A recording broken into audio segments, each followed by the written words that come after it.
Hello, my beautiful beauties and my wonderful lovelies. A pleasant afternoon to you.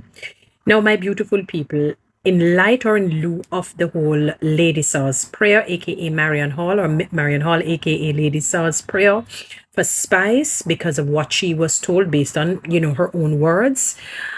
Be careful, people. I'm seeing a lot of vitriolic comments that her prayer was false, and she's the one that created the sort of wedge between her and Spice, and all the negative things that people have been saying and have said. Listen, Isaiah 5:20 says this. Be careful, or woe be unto those who call evil good, good evil, bitter sweet, sweet bitter, and so forth. People, we do not know her heart. We can't just make that judgment. I can understand if sometimes when some people in life, when they're praying, that you may get a feeling that something just is off with the prayer. All right? Keep that to yourself. But you can't say in this case, because they were arch enemies, that she's still holding on to unforgiveness and bitterness. She did say that she has released everything. She has, made bygones be bygones, extended the olive branch, forgiven her, and all of that. No, as a Christian, it is incumbent upon her to pray for people. That would include her enemies. Let us say her enemies then. That would include Spice.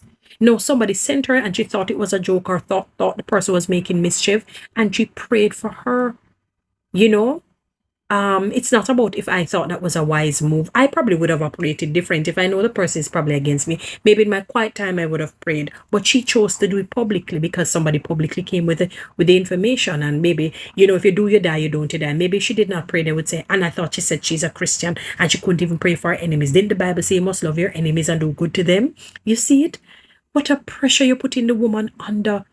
Be careful. Are you aware that sometimes with God, something that looks evil, or somebody that may look evil, maybe they're actually good and a blessing from God, and the person who looks good and seem angelic is really sent by the devil, so to speak?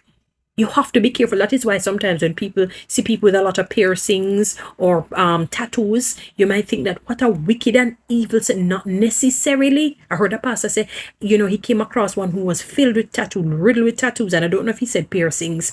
When he spoke with them, sweet. They even had copies of his preaching, his messages, and wrote a song. Respected the man. Be careful of calling good evil and evil good. We don't know. Only God knows her heart. My beautiful people, please, please, please, because God will hold any one of us accountable for doing wrong. Follow me on TikTok, subscribe to my YouTube channel, share this.